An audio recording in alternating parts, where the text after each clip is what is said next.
It's about I gotta say, it's the stupidest thing in sports. Being able to run as he shoots the moon to the fans here in Green Bay. That is a disgusting act by Randy Moss. This is not Detroit, man. This is the Super Bowl.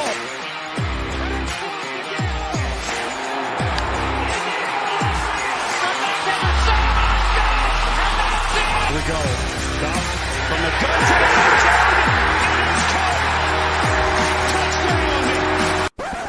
This is BS Sports. And away we go on this, a freezing cold Tuesday evening. I had to work late today. I got out of work at 6:30.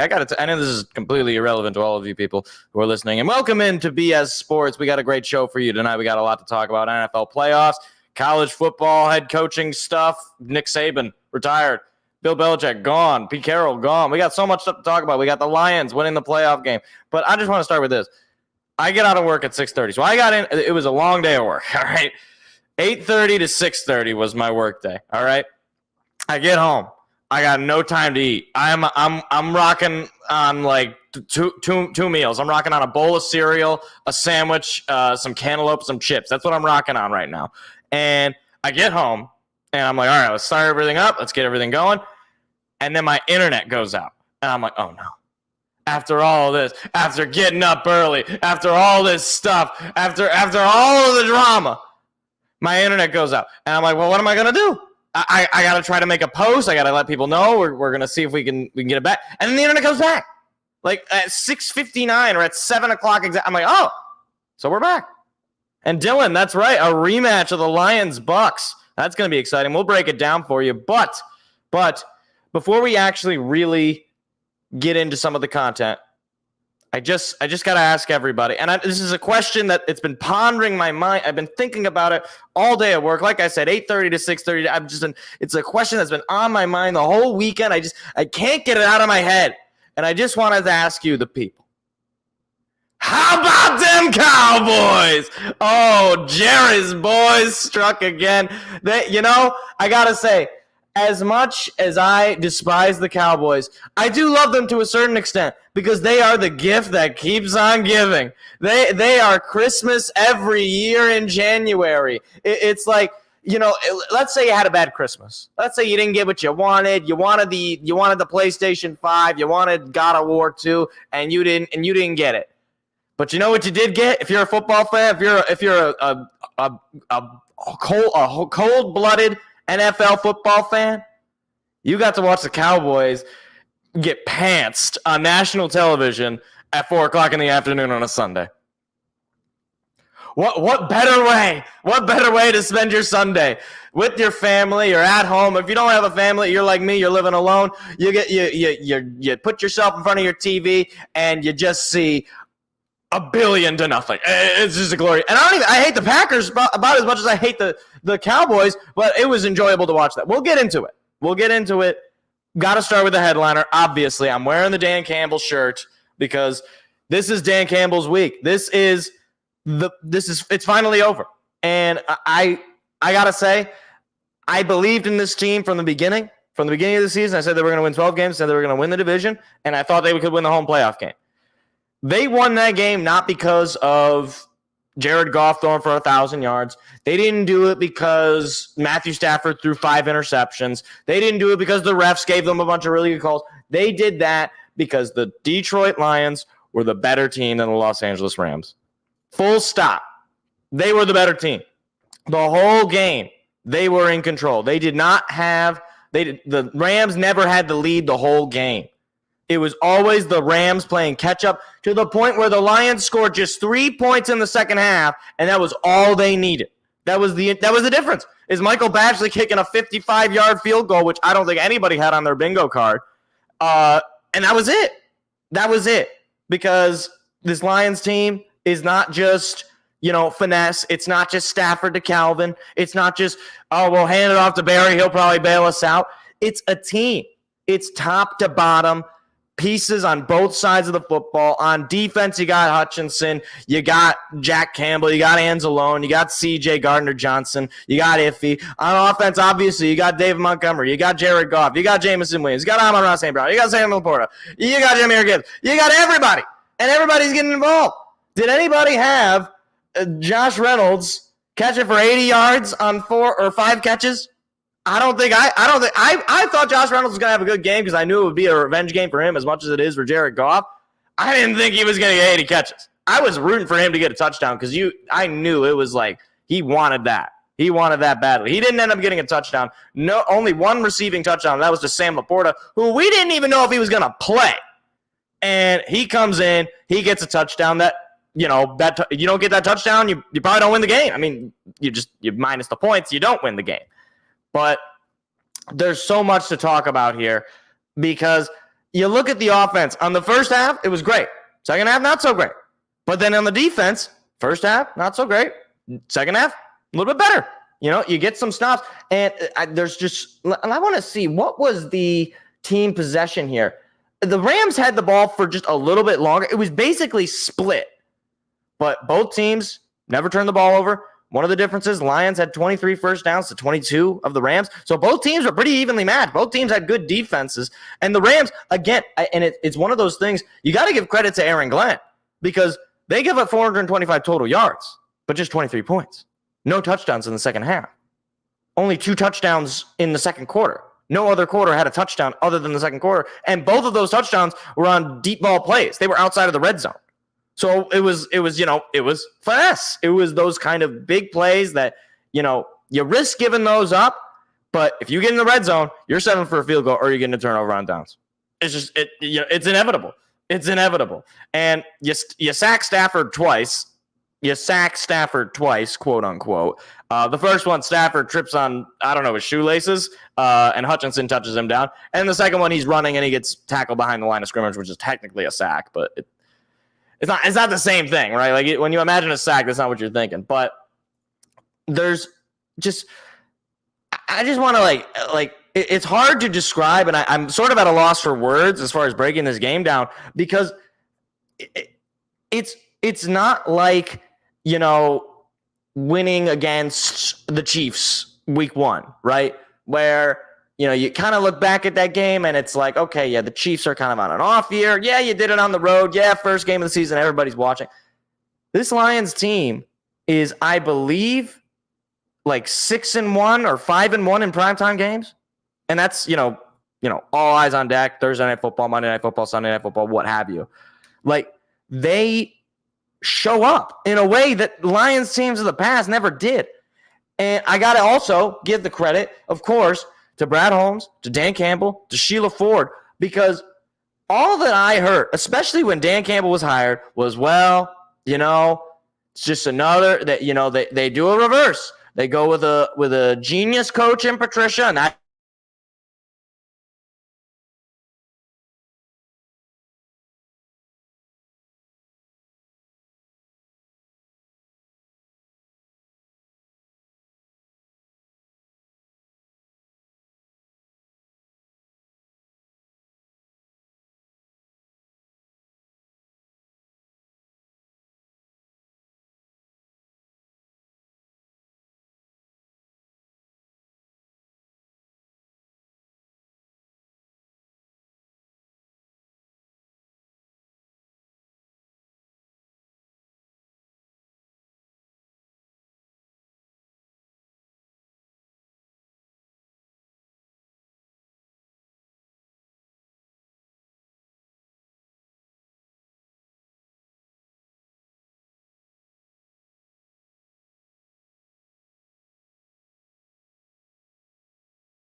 Oh, are we back?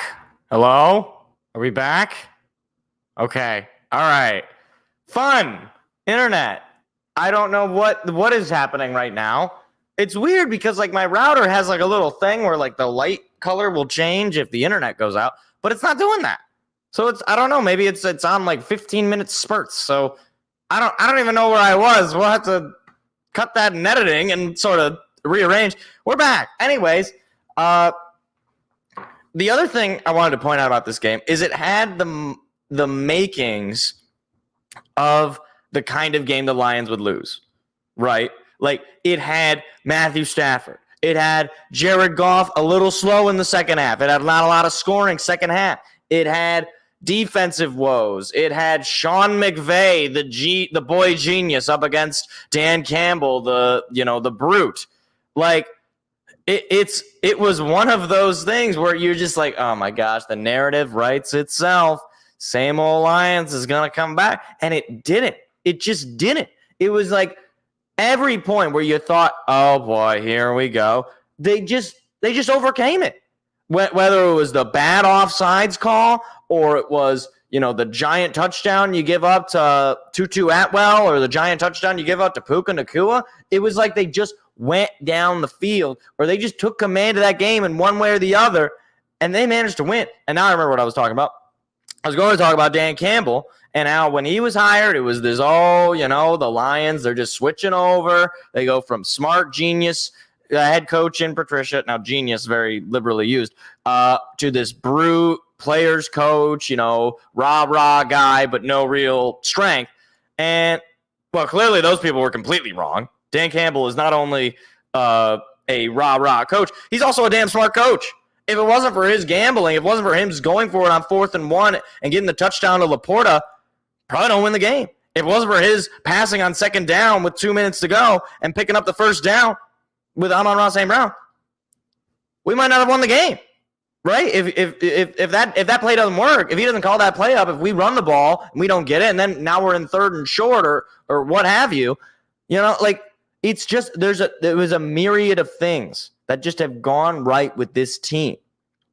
And, one of the things that I think I want to emphasize to fellow Lions fans is, and I know it's difficult, it's a little bit of act like you've been there. Like you have to realize this is just what it's like to be an NFL team at this point. I mean, the Browns have done it. The Texans have done it. The expansion Ravens did it. The Colts did it. The Saints did it. I can go down the list. The Rams just did it. I can go down the list of teams that have been down bad for decades or down bad for most of their franchise history, right? And they're used to this sort of thing. I was like, oh yeah, you went on wild card weekend. Wait, great. We did that a couple of years ago. But for us Lions fans, I literally have not experienced it. I hadn't experienced a home playoff game, let alone a playoff game win. And what's funny is that the only playoff wins the Lions now have in their franchise history are both at home. 1992, 91, that was in the Silverdome, which no longer exists. And now we have the playoff win in Ford Field. And we'll have another chance to get number 2.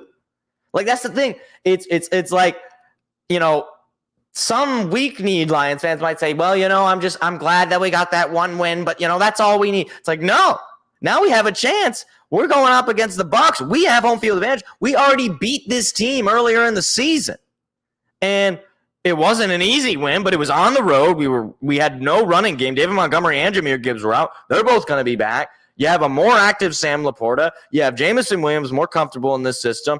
You're gonna you're not gonna be running the ball with Craig Reynolds. You're gonna be running it with David Montgomery and Jahmyr Gibbs.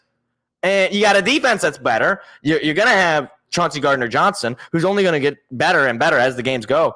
You might even have James Houston back next week, God willing. I'm not saying it's not going to be an easy game. And we'll preview it near the end of the show. It's not going to be an easy game. And I know some Lions fans want it to be an easy game. They know the Bucs are were the 4 seed going in. They won that really weak division. But Baker Mayfield's looking for something to prove.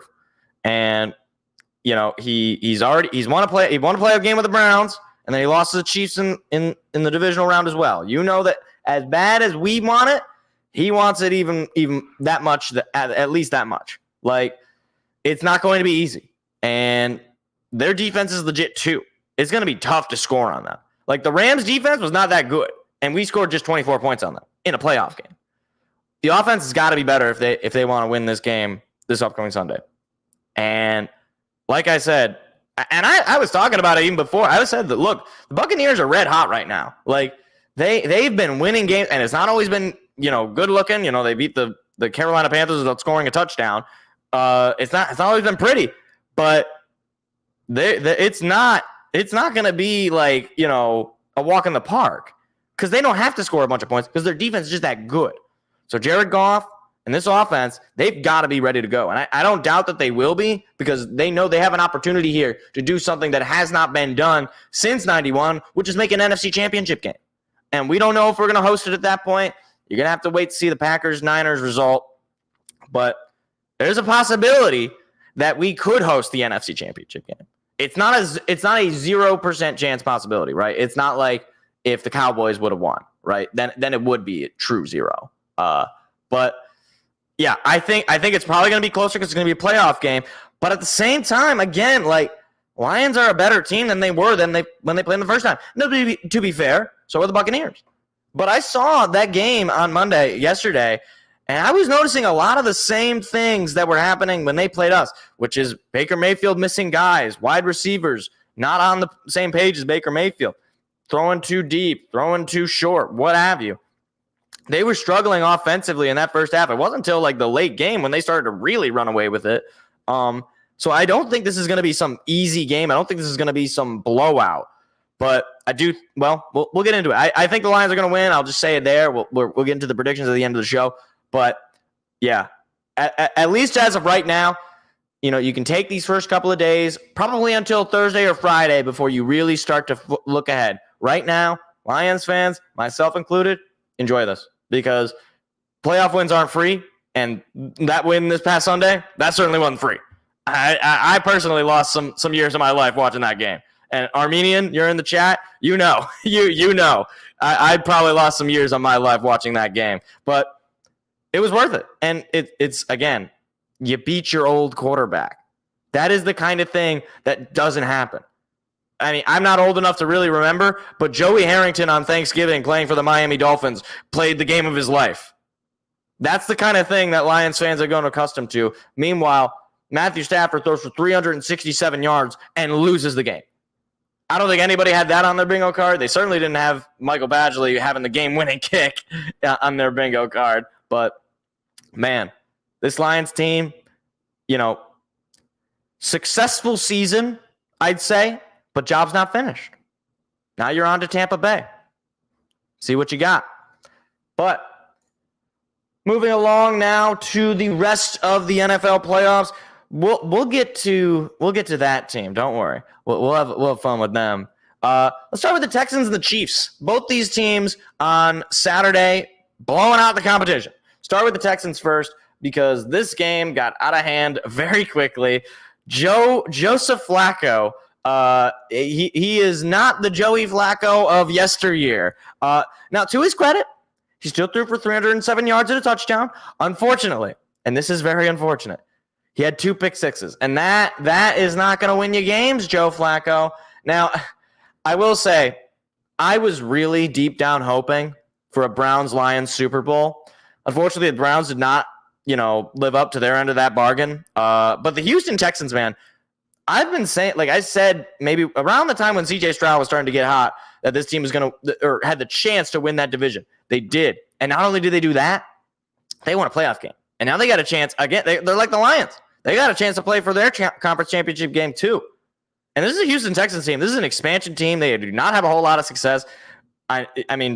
Houston is a great sports town, right? I mean, you got the Rockets, you got the Astros, and then obviously you got the Texans. But the Texans have basically been, like the ugly stepchild relative to those teams. I mean, the Rockets have won championships. The Astros have won championships. And then you have the Houston Texans. But, I mean, this Houston Texans team, this is like a fun team. It reminds me of when Deshaun Watson was there. I guess he was still doing those things when he was there. But before we knew he was doing it, was like, fun, young quarterback. You got all these weapons, Devin Singletary, Nico Collins. You don't even have Tank Dell. You don't even have all your weapons. And then on the defensive side, obviously you got Will Anderson, you got Derek Stingley. It's a fun little team. It's a fun time.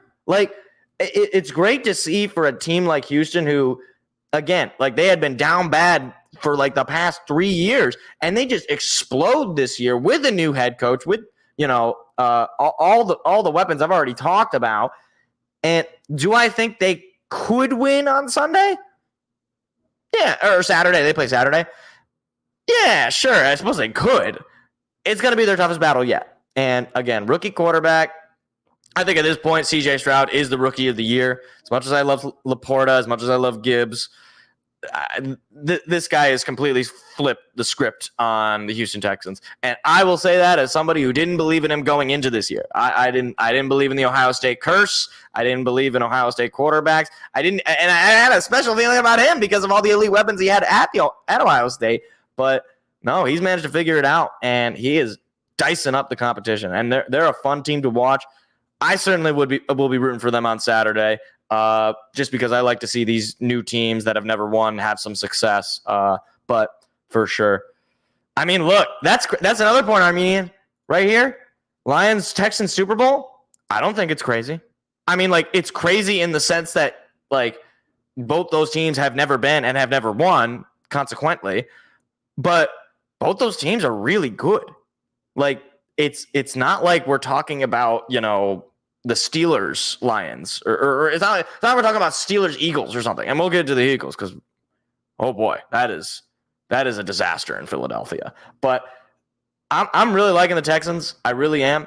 But on the flip side, a team that I suppose I like, but more so I kind of like them like I like a grizzly bear. I wouldn't want to see one, but I acknowledge that it is it's a pretty scary thing to be in front of one. It's Kansas City Chiefs. Okay, first of all, I didn't think Miami was going to show up. I didn't think it was going to be this bad. I didn't think they were going to lose 26-7. I mean, again, the weather conditions are not ideal. I'm not one of these guys going to hold it against Tua. I still think he's a super good quarterback. I still think that offense with the Dolphins is really good. But it goes to show you how helpful home field advantage is. And look, Miami, you had the chance. Final week of the season. All you had to do was beat the Bills at your own house. And you couldn't do it. And you had plenty of opportunity before that. But you had one last chance, and you didn't do it. And you pay the price. You get a first-round exit because nobody is going to win that game in Arrowhead minus 100. We're talking Patrick Mahomes' helmet shattering on contact. That's how cold it was. We're talking beers. As soon as they're open, the foam freezes. It becomes snow beer. What? You have a snow cone that you bought for $15 at Arrowhead. That's how cold it was. To the point where I was honestly surprised they didn't postpone this game, seeing as they postponed the Bills game. Now, granted, they definitely should have postponed that Bills game because there's physically no way they could have played. I don't think you would have been able to see the players. At least in this game, you could say that it was just cold and there was no snow involved. But as far as Patrick Mahomes go, this is one of those things where he's like that old rash.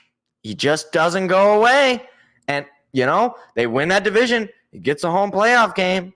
And now he's going to be going on the road. But I'm just saying, this team's got experience. They won it basically with this same team, with Kadarius Toney and all them, with Travis Kelce as wide receiver 1. But Rashee Rice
But I have no idea what's going on. So there's no amount of me troubleshooting to fix it because it's not even like there's not even detecting that it's like out. Like it's not like it's the wire or like the computer or the website. It's just I don't know. I have no clue. But we were talking about the Chiefs and we were talking about the Dolphins, and I would just say this Chiefs team, they have the experience, they have the guys that have done it, and I wouldn't want to play them. But they got a tough task going on the road to play the Bills, a team that they have beaten in the postseason a lot. Bills certainly want to get revenge. This time it's in their house, so they probably feel good about that. But I want to move on relatively quickly because I don't know when the next time the internet is going to go out suddenly. So I would like to finish the show before midnight. That would be nice because I have other things that I have to do. My day has been crazy. But the other game we got to talk about, you know what? We'll save the best for last. We'll talk about the Bills handling the Steelers. This game was kind of uneventful. It played out about as well as you thought for the Steelers. There was a little part of me that thought maybe this might be a little interesting, but no. Josh Allen had 3 touchdowns. Dalton Kincaid had a touchdown. Your leading receiver had 59 yards. It was a Josh Allen game. And it wasn't like it was a particularly amazing Josh Allen game. He threw for just 203 yards, but he ran for 74, right? So it was just a game where the Bills, top to bottom, were just the better team.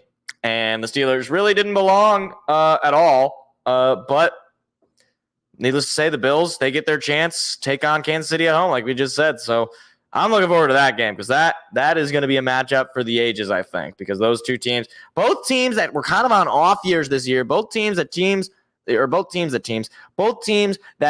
you know, fans, myself included, were kind of low on a little bit mid part of the season that have a little bit kind of turned it around for themselves. But needless to say, the Bills put away the Steelers there. And we also have, on Monday night as well, we had what I can only describe as the single most predictably disappointing game for the Philadelphia Eagles since Matt Patricia was hired as the DC.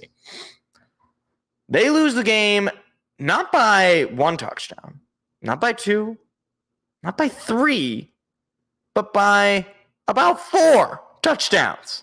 4 touchdowns they lose this game by. 32-6 or 32-9.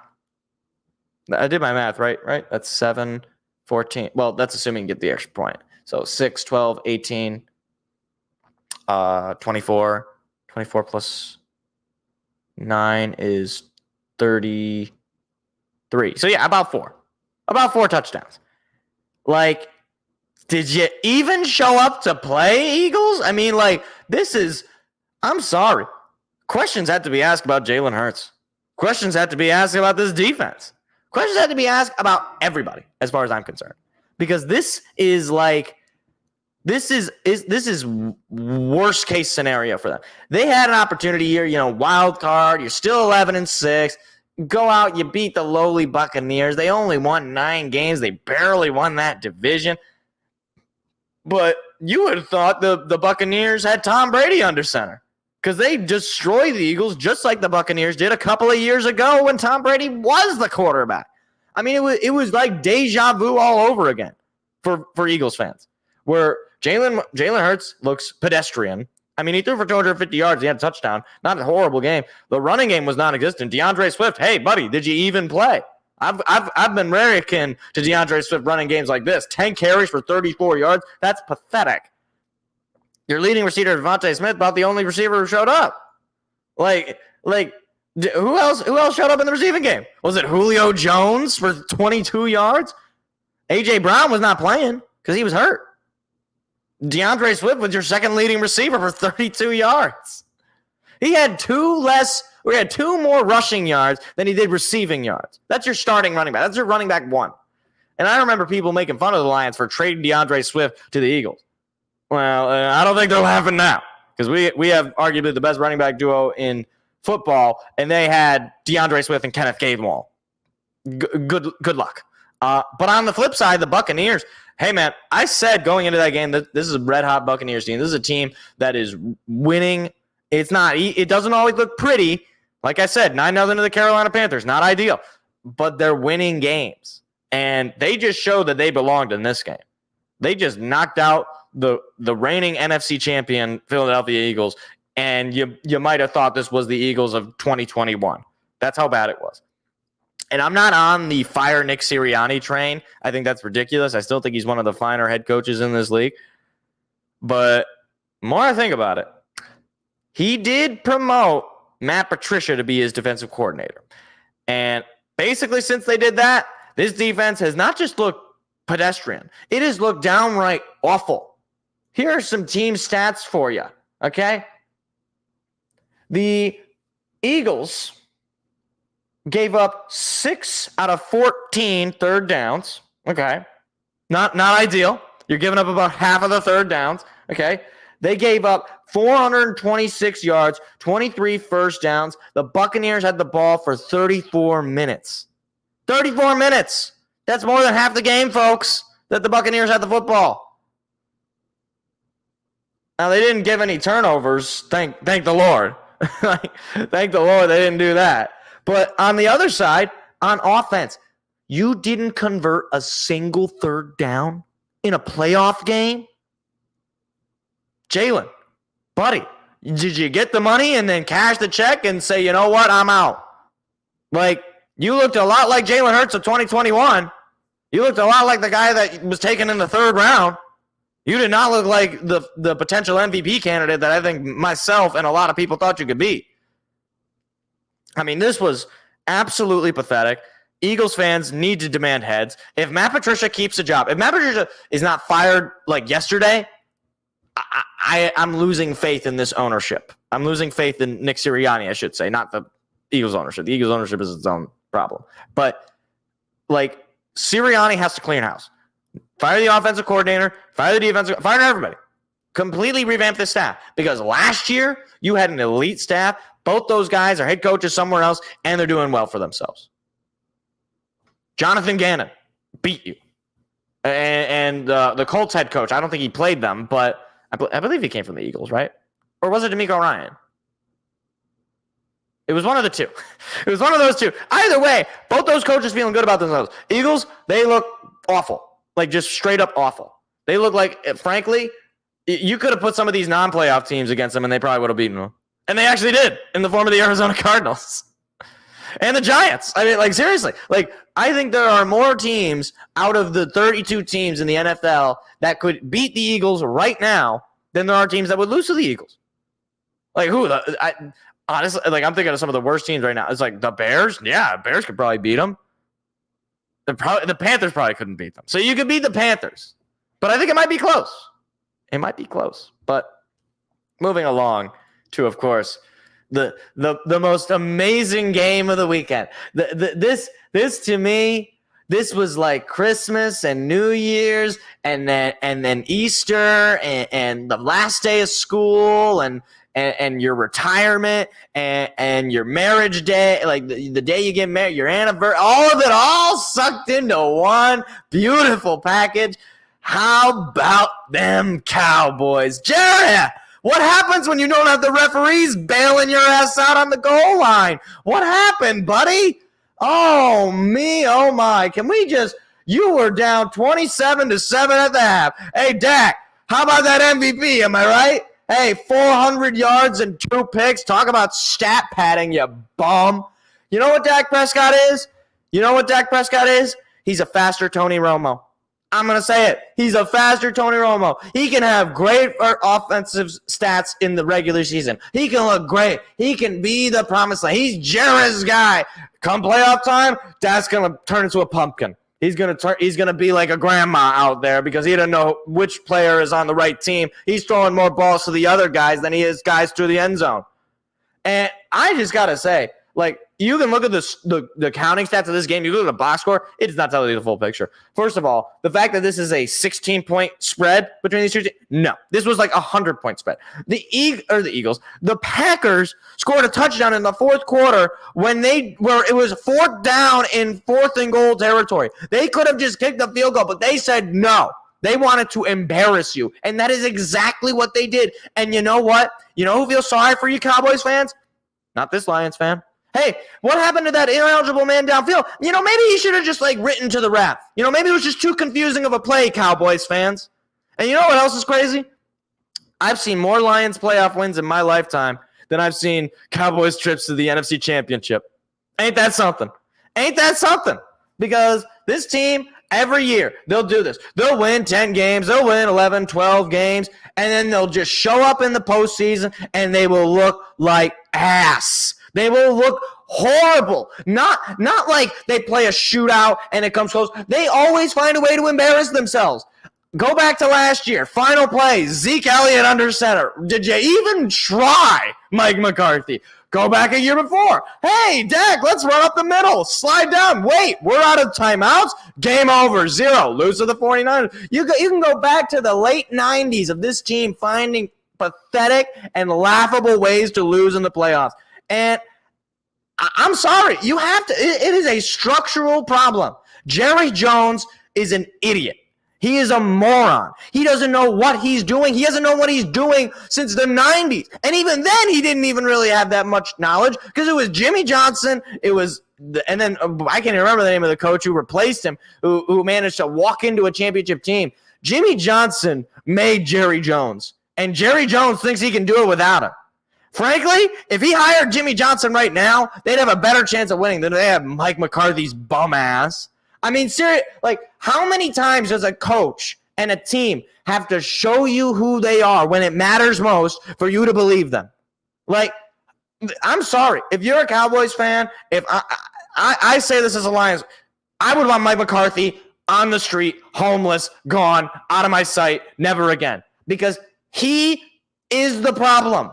And so is owner. Everything is a problem. This whole Cowboys organization is horrible. It's horrible from the top, from Jerry Jones to the bottom, to the players who are there for finesse, who are there for the media, who are there for, big lights, bright stage, national broadcasts, all that. They're not a team. They're a brand. They're like an ad on YouTube. They're not a unit. They're all in it for themselves. Micah Parsons is the only guy out there on defense who gives us something of a damn. And you got CeeDee Lamb, who at the beginning of this game, CeeDee, were you even there? Seriously, in the first half, it was like, CeeDee's not catching balls. What, you get the record and then you decide you're done? You win 12 games, CeeDee, and then you know what? I don't want to play anymore. I quit. This is you know what the Dallas Cowboys are? They're the kid when you were in your childhood, when you were a kid, you were playing kickball, you were playing catch the flag, whatever. And the moment they start to lose, that kid just quits. That's the Dallas Cowboys. They start to lose. Oh, I don't want to play anymore. I don't like this game. It's like, of course you don't like this game. You're getting your ass kicked every year. And it's always, and again, like I said, it's a gift that keeps on giving. It's always fun, but it's never shocking. I mean, seriously, I'll say this as someone who picked the Cowboys to win. You managed to lose to a 7 seed. A 7 seed has never won a playoff game. You managed to do something that not only has never happened, you did it in the most embarrassing fashion where you gave up a touchdown. You gave up 20 points in one quarter, and the most you had to answer for was some garbage time touchdowns at the end of the game where you couldn't even get the 2-point, where your all-star kickers missing extra points because of the ineligible man downfield. Hey, probably should have reported. I'm sorry. I want to rub that in because this is a Cowboys team that, for one, shouldn't have even been the 2 seed. But you know what? I wouldn't have had it any other way.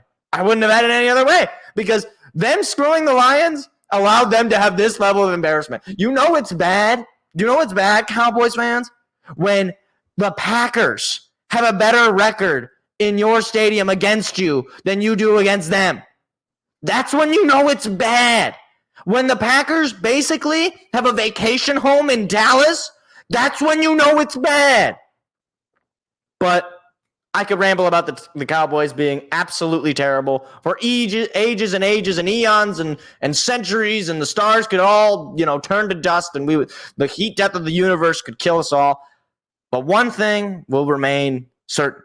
The Cowboys will inevitably find a way to screw it up. And it's on Dak, it's on the receivers, it's on the defense, it's on the coaching, and of course, at the top of it, it's on Jerry Jones. Because for too long has he held this team hostage. And he's never going to sell the team. So Cowboys fans, get that out of your head. He's never going to sell the team. But he needs to step down as the general manager of sorts, because he just clearly doesn't know what he's doing. He again, it's a brand. It's not a team. It's a brand. It's a marketing ploy. It's this America's team. I'm sorry, if you haven't made an NFC Championship game since before I was born, you're not America's team. You're a laughingstock. You're a punchline. So I'll always enjoy laughing at Cowboys fans, especially because they were, before the Rams, the only team to have lost to the Lions in the playoffs, and they got blown out too, by the way. But I will never let them live this down. I really won't. So anytime I hear a Cowboys fan talk about Dak, anytime I hear him talk about Jared Jones and Jared's boys and AT&T State, 48-32, and it should have been 100-0. That's all I'll say. That's all I'll say. And I said a lot. So there you go. But we have a lot of other news that we got to break down really quickly here, because a lot of this is fairly old news at this point. Pete Carroll moving on as the head coach. He's apparently going to remain in the organization as some sort of guide of sorts. I don't know if he remains that way. Look, Pete Carroll, I think I mentioned it on the show before. I love Pete Carroll. I really do. I think he's a great football guy. Players love him. Obviously, one of the most successful head coaches at both the college and the pro level. Pete Carroll is an icon. I'm not going to miss him as a Lions fan because it seemed like he always beat the Lions anytime we play him. But I wouldn't be surprised if teams don't, try to, persuade him to come by.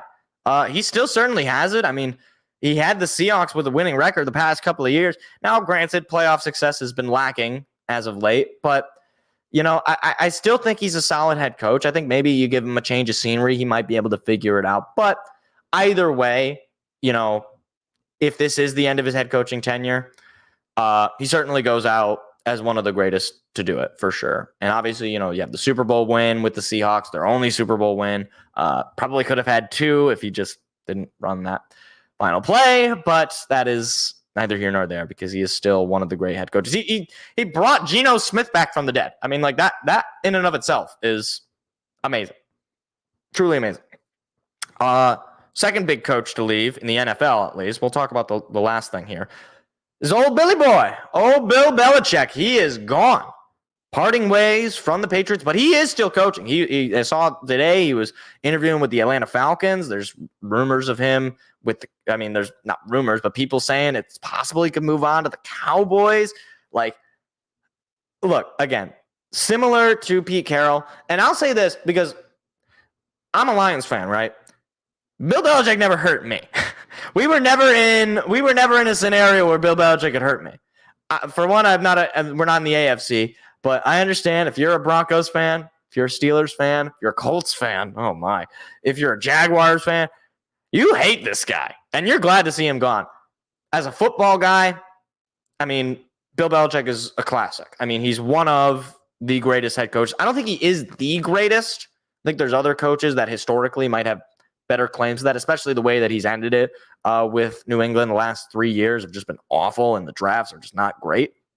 But he's still an icon, and he's still, I mean, to me, he's one of the, he's just football. And it's weird because, like, I have actually in my life, barring I think maybe like when I was born, have not seen a different head coach of the Patriots. It's always been Bill Belichick. And again, all he did was win there, really. For them, except for those final 3 years, all he did was win. Whether it was Super Bowls, whether it was playoff success, obviously divisional success, he just won. And I'm sure, I mean, they already have the Man in the High Castle documentary on ESPN Plus, but I'm sure they're going to do something specific to Bill Belichick and his life. I mean, he's he's just a pure football guy. And you got to think all the teams that he coached with the Giants, obviously with the Browns, infamously in a way, and then of course with the Patriots. He's one of the greats, and it's unfortunate, or it's sad to see him go in a way, because he's kind of fallen off in my opinion. But I think he certainly will have some room in a broadcast booth. I think he's got a little bit of a dry sense of humor. I think a lot of people don't see it because he's always super serious in the game. But I think he can be a pretty interesting insight. At least maybe he's behind the desk kind of guy, post and halftime show kind of guy. I don't know. I wouldn't be. He's going to be gone from coaching. At least, well, I don't know if he's going to be gone from coaching if he ends up getting hired, obviously. But if he doesn't end up getting hired, he's still going to be around the scene. He's still going to be in the football world for sure. But moving along to another one that is more devastating to me, I guess, because I actually do like this coach, Nick Saban, retiring from college football. This is absolutely insane to me. Not because I don't think he has more to give. I mean, he's won what was it, 6 or 7 national championships with Alabama, something like. I think maybe it's 7 total and 6 at Alabama. I mean, Nick Saban retires as, in my humble opinion, the greatest college football coach of all time. I mean, he is Alabama football, and he did spend a brief time with Michigan State, so there's a little bit of love there. But he is just the epitome of college football. He's tough. He's got that kind of weirdness about him, where he's just a hard-nosed recruiter, and Alabama football is him. And to see him go, it is like weird, because next year we're not going to see Nick Saban as head coach. We're going to see one Kalen DeBoer, the former head coach of Washington, who just lost in the national championship game to Michigan. He's going to be the head coach. And the fact that this happened this quickly, I was like, whoa. Basically, seemed like very little search. They were just like, oh, that coach just went to the national championship? Yeah, we're hiring him. Come in. You're coming to Alabama. And I don't know if it's going to have success. It's going to be hard to beat Nick Saban, but look, it's not like Kalen DeBoer is not some, unproven commodity. And he just went to the national championship, and he had the opportunity to win that game. That's neither here nor there. But I think it's a decent fit. I also didn't mention Gerard Mayo is going to be the new head coach for the Patriots. I really have no idea how that's going to work. I'm a little skeptical of promoting from within with Bill Belichick, given the way the team has looked. But I don't know. Maybe Gerard Mayo is the next best thing. I mean, it is Bill Belichick who chose that. So, but to get back to Kalen DeBoer, I'm more surprised that he's leaving Washington to begin with, because Washington, obviously, going into the Big Ten, you figure he wants that smoke. He wants to get Michigan again, but he just kind of ran away from it and takes the Alabama job. Now, I understand it's not exactly running away from it. It's a much better opportunity going to Alabama, being the successor to Nick Saban, and taking over a team that might be more so on the rise as opposed to a Washington team that might be more so on the decline. I mean, it's pretty hard to go up from losing in the national championship. There's only one way to go up, is to win the national championship, and I don't know if that's going to happen next year, given they're going to lose Michael Penix and a lot of that team as well. But I will say I would not put it past Alabama continuing to be dominant. Kalen DeBoer, again, great coach.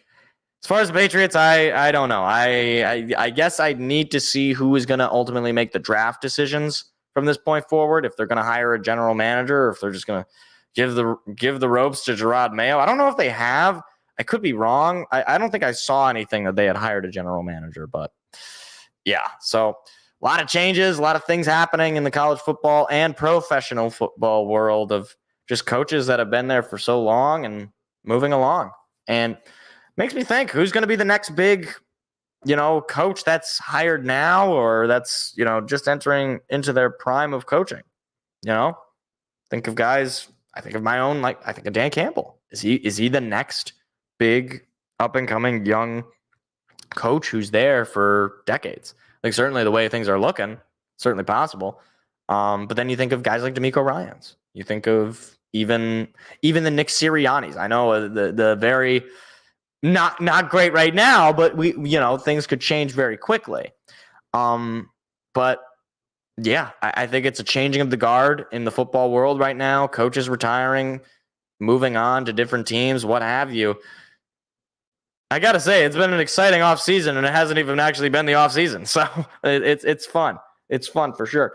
Now, I want to briefly touch on this before we get to going over the divisional round and going over the picks. The Detroit Pistons made a trade, and it wasn't like they traded Danilo Gallinari, or they traded for Danilo Gallinari and some picks. Okay, here we go.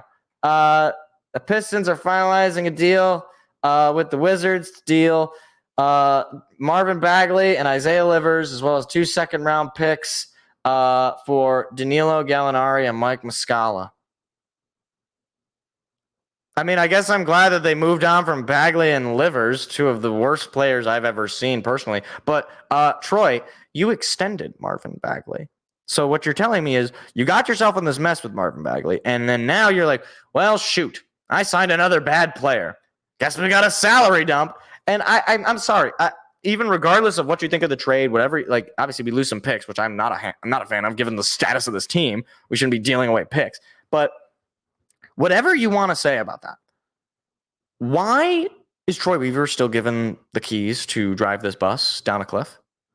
Like, we're 4-35 or whatever we are. We won 4 games this year.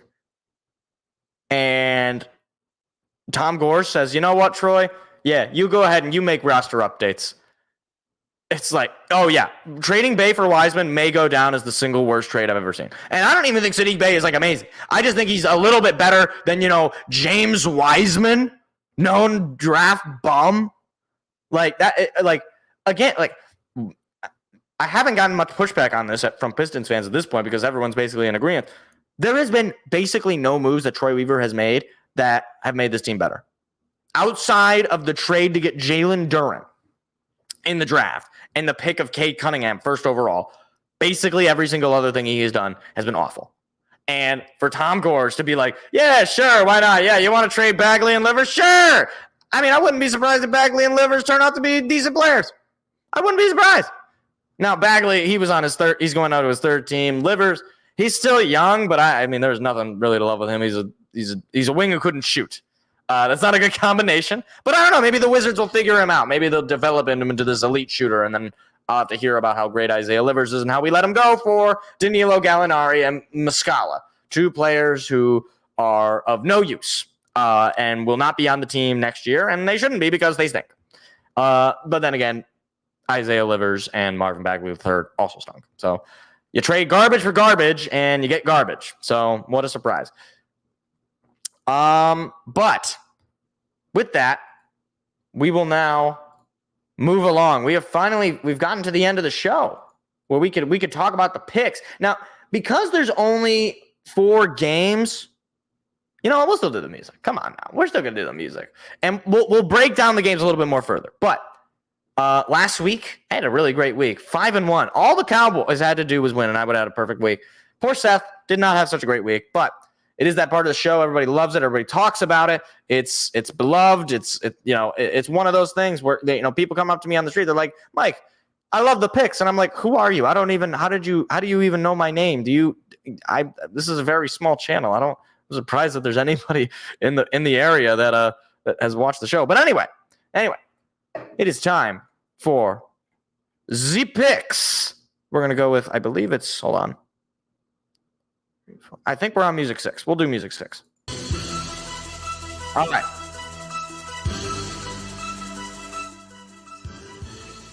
Let's do right there. All right. Here we go.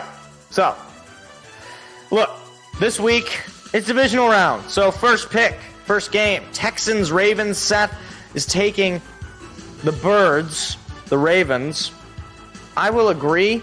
Look, this is a tough game for the Texans, unfortunately, because you're going up against the team in Baltimore that is just, licking their lips, ready to go, right?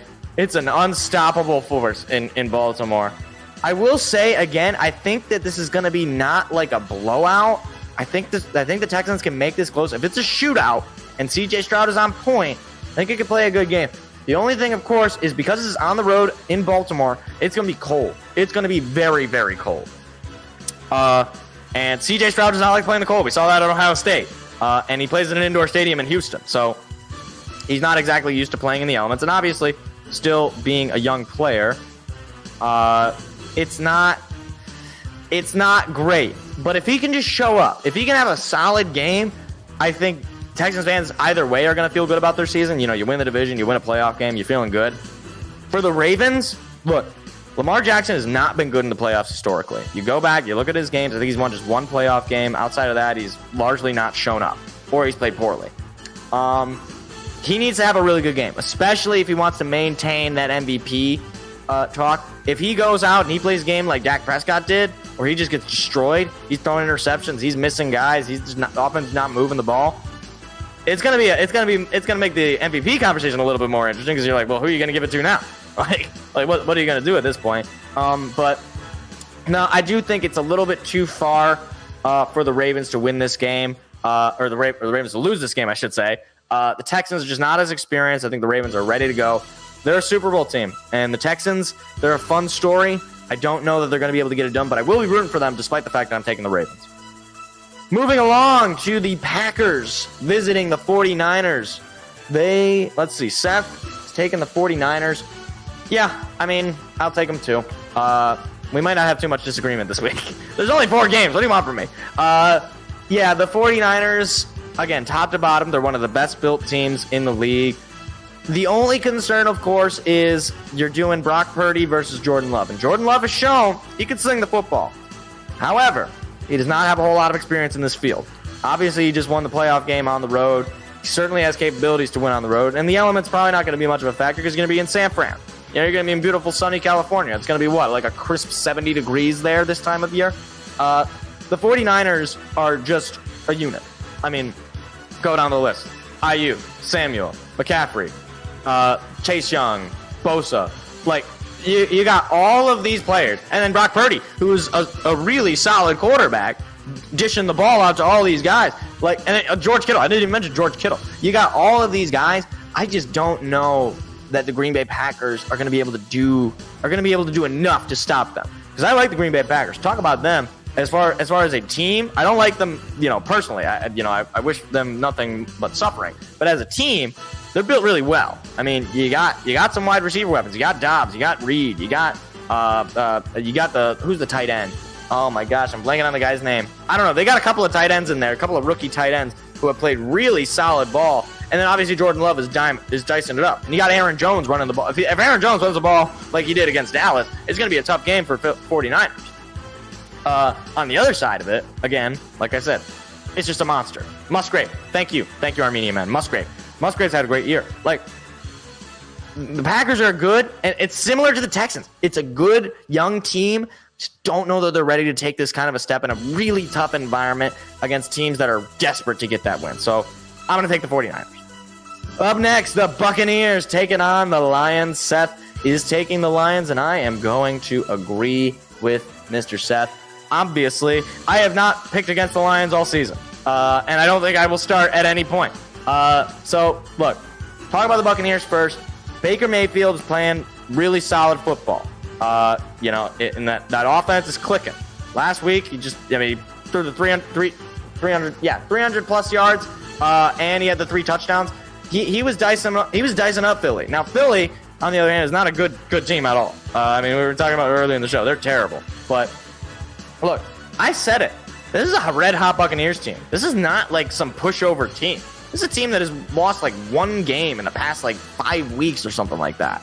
Like, they're a solid team, and they're looking for blood, especially looking for revenge. The Lions beat them in their house a couple of weeks in the regular season, very early on in the year. On the flip side, the Lions are feeling like a little bit of a team of destiny right now. They played a tough game against the Rams. It's probably one of their toughest games of the season. They pulled it out.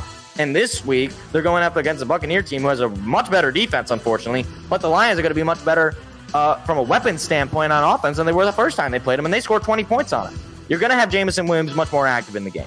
You're going to have David Montgomery, who you didn't have that second half against the Buccaneers. You're going to have Jahmyr Gibbs. He was hurt that game. And you're going to have, on the defensive side, you're going to have C.J. Gardner-Johnson. You're going to have Ife Melifonwu, who was not really a factor in that game because he wasn't really playing much. Like, you're going to have all of these guys that are coming together. You might have James Houston back. Like, I like the Buccaneers. I think they're a solid team. I think they're a well-coached team. I think Baker Mayfield has certainly revived himself there. I just don't think it's a good matchup. You're coming into Detroit, and that crowd is going to be rocking. It's going to be even more rocking than it was last week, right? Because there's going to be basically no Rams fans. There's going to be none of these, Stafford fans coming in, fake Lions fans as Stafford fans. You're going to have none of that. It's going to be nothing but Honolulu Blue in Ford Field, and it's a mid-afternoon game. It's not going to be a prime time game, so a little bit of the lights are not going to be on the Lions in this case. Obviously, it's still going to be nationally broadcast, but it's not going to be a prime time game. I still think the Lions are going to put it together. You're going to have Sam Laporta feeling a little bit better coming off of that injury from a couple of weeks ago. Obviously, he played last week, but he's going to be even more utilized, I think. So, look, I just think it's the Lions game to lose right now, and I think Vegas favors them. I think it's like the spread. I don't know what the spread is exactly, and it's going to change, but I do think the Lions are going to win this game, and I don't think it's going to be a blowout like some people might think, but if they can get it going on offense, if they can score, 30 points, I think it'll be the Lions win at that point. It's not going to be easy to score 30 points on that defense, though. I'll say that. And finally, we have the Chiefs visiting the Bills. Seth is taking the Chiefs, and this is where we will disagree. I'm taking the Bills. So break it down. Chiefs coming off of the home win against the Dolphins in the Ice Bowl 2.0, in the modern Ice Bowl. Whereas with the Bills, they're coming off a win of a game that got delayed in a similarly cold environment. It was a very similar kind of game these two teams played against their opponents this past week. The Bills, though, I feel like they're more so on the rise, whereas the Chiefs are just sort of treading water. They're winning games, and this past week was probably their most dominant win they've had in weeks. And look, I don't doubt Patrick Mahomes in the playoffs. Like, he's another beast in the playoffs. But most of his playoff career, he's played at home. This is gonna be a different environment for him. With Bills Mafia, that place is gonna be rocking. And Josh Allen wants to get that win. You know how badly he wants to get that win over Patrick Mahomes in the playoffs. And he wants to do it in front of his hometown crowd. I believe in the Bills. I think they're going to be able to get it done. So give me Buffalo to win this game. So, to wrap it all up here, Texans, Ravens, we are both taking the Ravens. Packers, 49ers, we are both taking the 49ers. Buccaneers, Lions, we are both taking the Lions. And finally, Chiefs, Bills, Seth is taking the Chiefs. And I'm taking the Bills. And those are your divisional round picks. And that is the show. I gotta say, given the internet issues, I wasn't sure how long this was gonna take. It only took an extra half hour. So look, I will say this as well, just a little bit of a show note. I will be out of town this weekend. I don't know what time I'm getting back.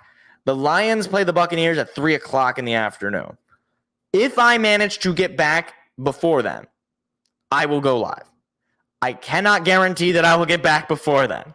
So if you don't see a post about it, probably it wouldn't be that morning. Probably be close to the game. If you don't see a scheduled stream or whatever, just assume I'm not going live. But keep an eye out, probably around maybe 2 o'clock, 2:30, maybe even a little earlier than that, maybe 1:30.